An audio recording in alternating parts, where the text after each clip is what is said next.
Sejarah berdirinya Gedung Filateli. Gedung Filateli yang terletak di kawasan Gambir, Jakarta Pusat, dimulai ketika pemerintah kolonial Hindia Belanda yang pada saat itu dipimpin oleh Daendels memindahkan pemerintah Batavia dari kota ke kawasan Watervreden. Hal tersebut menjadikan area Pasar Baru menjadi kawasan elit yang setara dengan Menteng dan Pondok Indah di zaman sekarang. Secara bersamaan, ikut mendorong berdirinya bangunan-bangunan penunjang di area tersebut. Salah satunya adalah Gedung Pos and Telegraph atau kantor pos yang sekarang kita kenal sebagai Gedung Filateli yang tepat berdiri di seberang area Pasar Baru. Gedung Filateli dahulunya merupakan kantor pos pertama yang didirikan oleh VOC di Batavia pada tanggal 26 Agustus tahun 1746. Gedung tersebut didirikan pada masa pemerintah Gubernur Jenderal Gustav W. Baron van Winkle. Kota gedung ini berada di wilayah strategis sebagai pusat ekonomi. Pada saat pusat pemerintah dipindahkan ke Watervreden.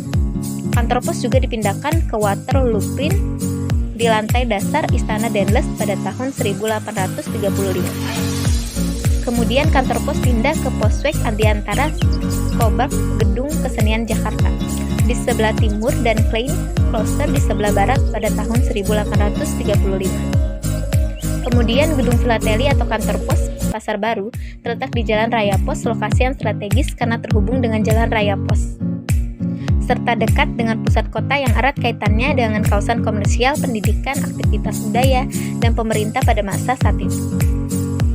Gedung ini menjadi milik perusahaan negara Pos Telekomunikasi. Selanjutnya, pada tahun 1965, PN Postel terbagi menjadi dua perusahaan, yaitu PN Pos dan Giro serta PN Telekomunikasi. PN Pos dan Giro kemudian berubah nama menjadi Perusahaan Umum Pos dan Giro. Lalu pada tahun 1995 berganti nama menjadi PT Pos Indonesia. Pada awal kemerdekaan, Gedung Filateli difungsikan sebagai pelayanan pos, telepon, dan telegram. Adanya perkantoran baru berupa Gedung Pos Ibu Kota menjadikan Gedung Kantor Pos Lama Pasar Baru difungsikan sebagai pelayanan Filateli dan kantor cabang Persatuan Filateli Indonesia di Jakarta.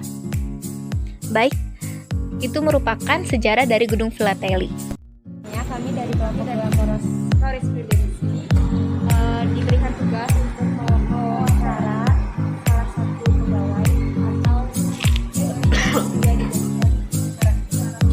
Untuk pertanyaan pertama, apa yang Anda ketahui tentang perangko atau pos yang digunakan? Bismillah ya.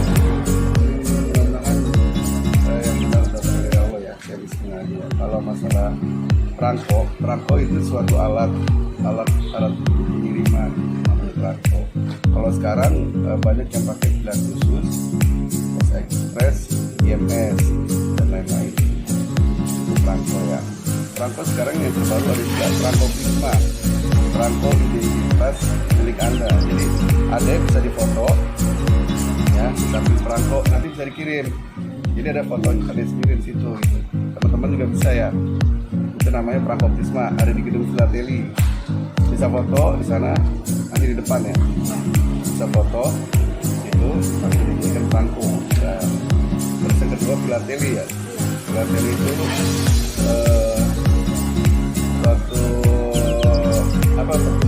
perkumpulan para hobi perangko yang lama gitu kan, dikumpulkan di situ perangko yang lama.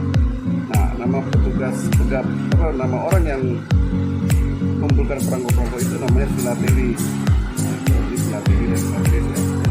Lokasi di depan juga ya, di situ ya. Pos blok depan tuh ada kantor pos. Apalagi dari kantor pos ya. Kantor pos itu tempat berkirim surat, paket, kirim uang, asal ya. Pos. Pembayaran yang lain bisa dari depan ya.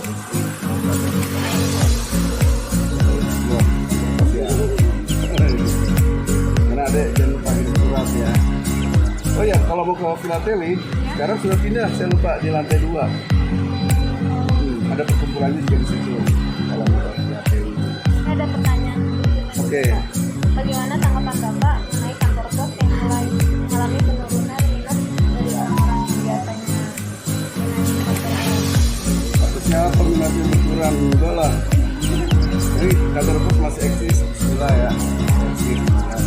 kan suatu negara tuh harus ada kantor posnya gitu, harus seperti itu. Memang saingan kita tuh banyak, ada 600-an. Jangan lupa kirim surat.